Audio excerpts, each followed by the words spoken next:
welcome back to Mi's World. And here we talk about a little bit of this, a little bit of that, and all things in between. And today we're going to be talking about conspiracy theories. We're going to be talking about specifically the conspiracy theory iceberg that I found on Reddit. Well, let me tell you some information that I got on skinwalkers. All right? Did you know that skinwalkers come from a legend in Native American culture? For real? Yeah, like really. Okay, so I always thought it was like the Aztecs. I don't know. I thought it was Aztecs too, or like somewhere in Mexico. Or like, yeah. It comes from this part of America, of South America, North America. This part of North America, and do you want to know some details about skinwalkers? Ooh, yeah. If I have nightmares tonight, just know it's your fault and I'm calling you, bro. I apologize. I apologize in advance because, yeah, I apologize in advance. Okay, so skinwalkers have the ability to shapeshift, usually into animals, small animals like coyotes, wolves, anything that walks on four legs. Like, there's a Native American word for skinwalkers. I'm not gonna try to pronounce it, but it translates to one that walks on all fours. Mm-hmm. Like the literal translation is one that walks on all fours.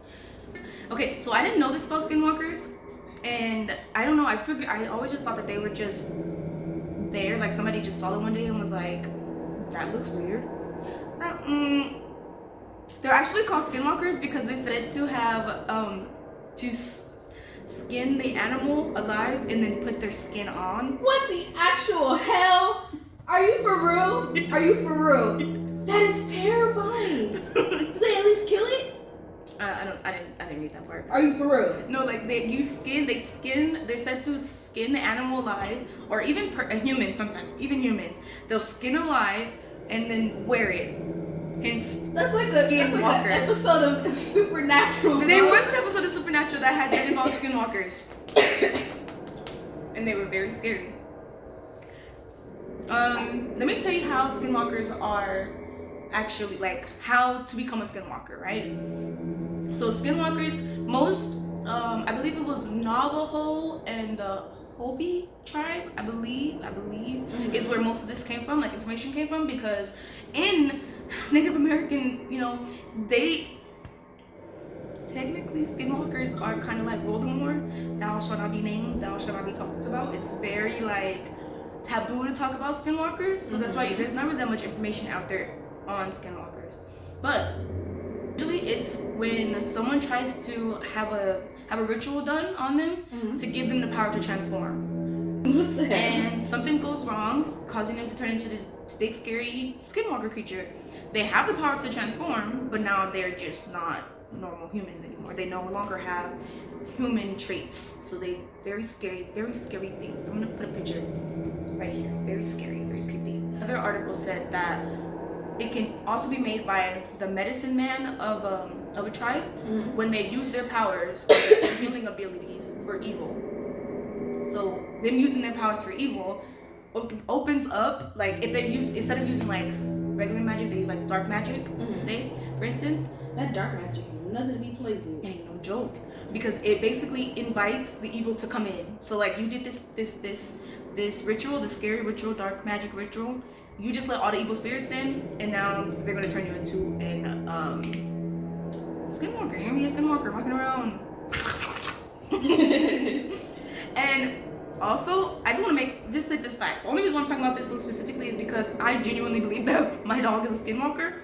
I be telling you that all the time. Because one day out of nowhere, he literally just came home and know all these tricks. I never taught him a trick a day in his life. Never taught him a trick. Now he knows how to sit. He knows how to roll over. He knows how to lay down. He knows how to give paw.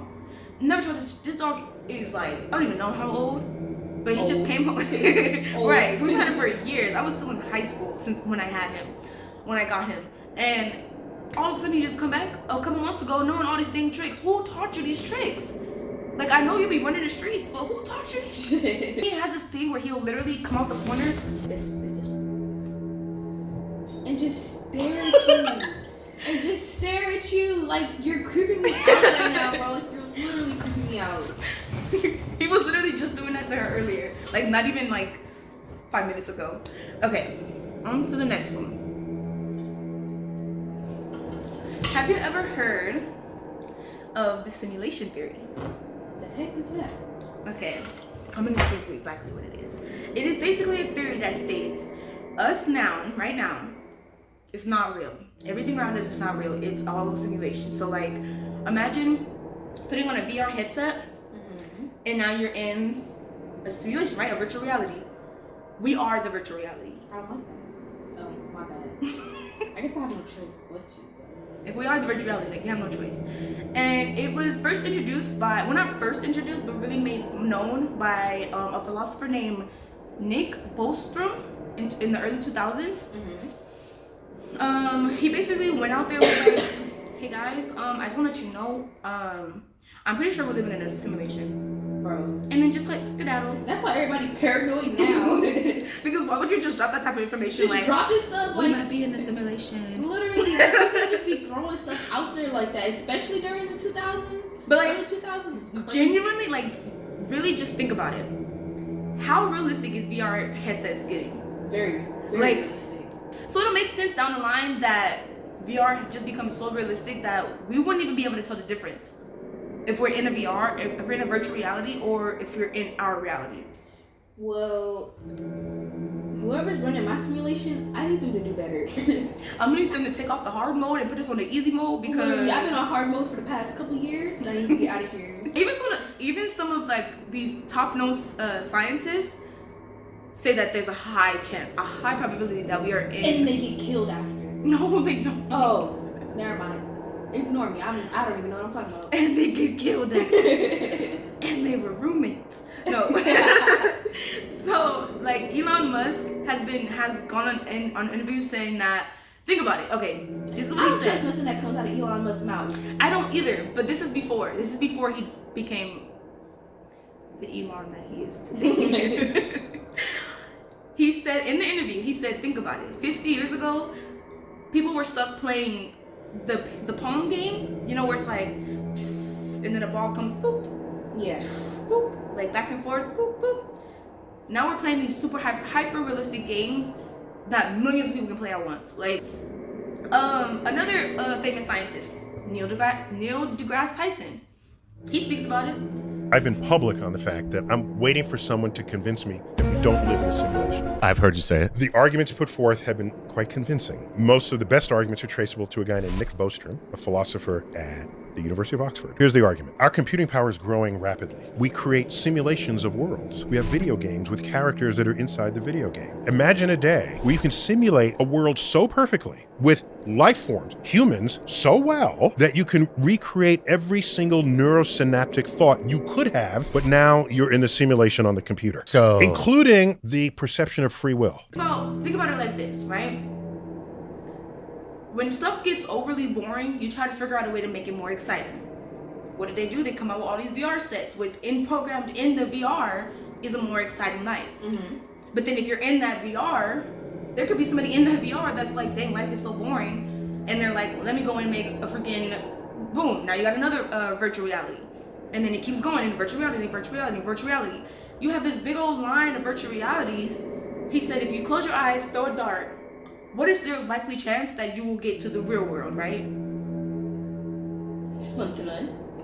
Slim to none. Like, you're not gonna know. No one will know because it's just so many, like, dang, this is really good and boring. I'm gonna go do this. I'm gonna go build this. There was an episode of Rick and Morty, right? Do you remember? Did you remember this episode? So there's an episode of Rick and Morty where his spaceship thing breaks down. So they have to go into the battery. Inside the battery is a smaller world.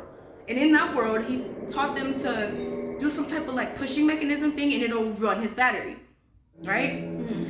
And he figured out, so the battery stopped working. He goes in there to go figure out what's going on. He figures out that they figured out how to make a smaller world to control all to do all the work to get the electricity for their world. And inside that world was another world. And inside that world was another world. So it just kept on going, right? How do we know that that's not what's happening right now? Excuse me, with virtual reality, right? But I do have to mention that as I was doing research for this one, Neil deGrasse Tyson took back his word and he said, I don't believe that. Oh. Right. You can't say something like that. that for all these years and then be like, And then just take it back. I don't really believe that no more. Like, That's crazy. you already said it. It's already spit in stone. Whatever. And okay, to add on to this theory, there are so many glitches that people have experiencing, that people have been experiencing, causing more people to think about it. Like that should not be possible. Mysterious car crashes into invisible objects.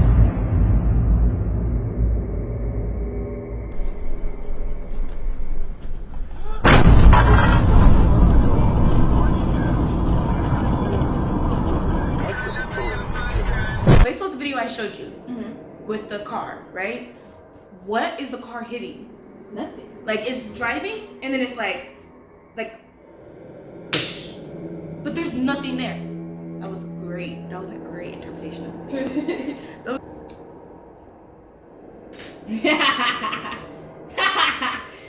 I'd be freaking the fuck out, Because bro. if you saw that bird in the sky just No, sneaking if I was like the that- bird, I'd be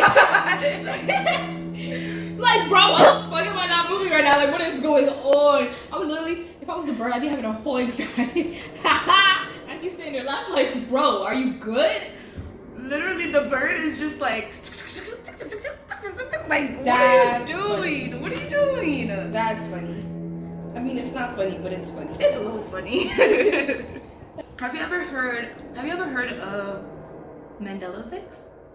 Bro, don't even get me started on this. This is one of my favorite mind-blowing, like, This one stresses me out. and it's crazy because a lot of people don't believe in Mandela effects. A lot of people are like, you just remembered it wrong. 30,000 people remembered something wrong.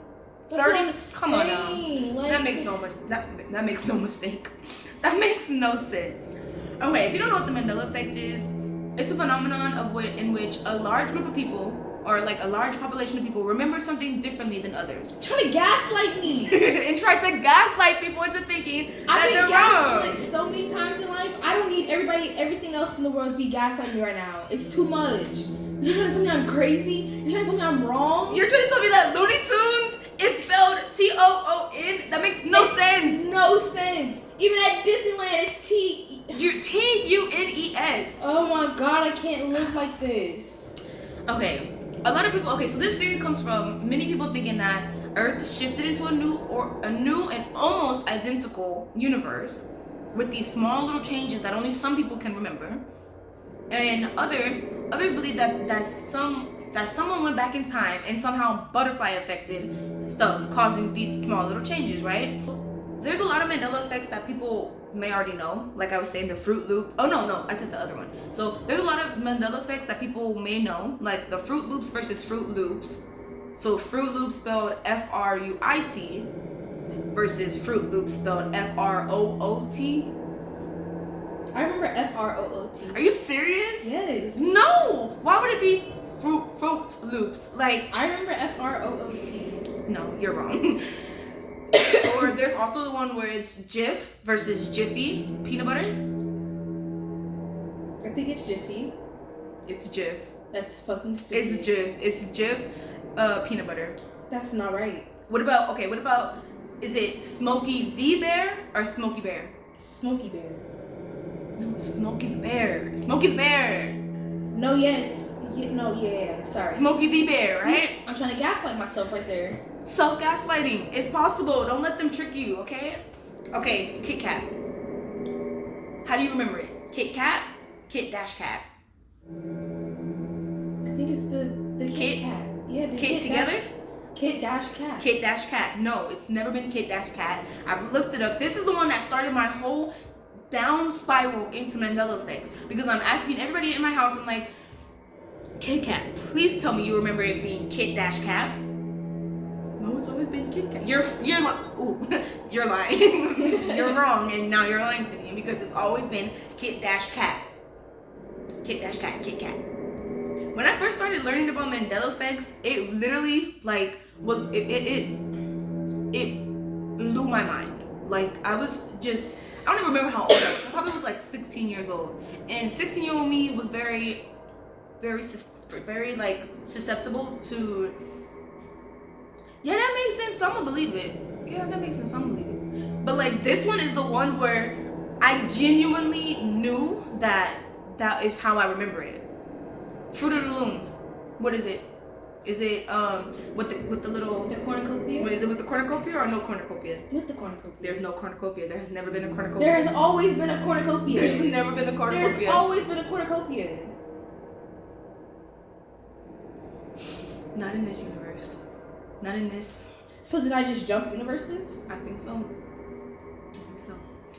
So, And yeah, I'm still single on this one. oh my god. What's the famous words from Snow White and the Seven Dwarfs? What does the Raven Queen say to the mirror? Oh, girl. She says blank blank on the wall.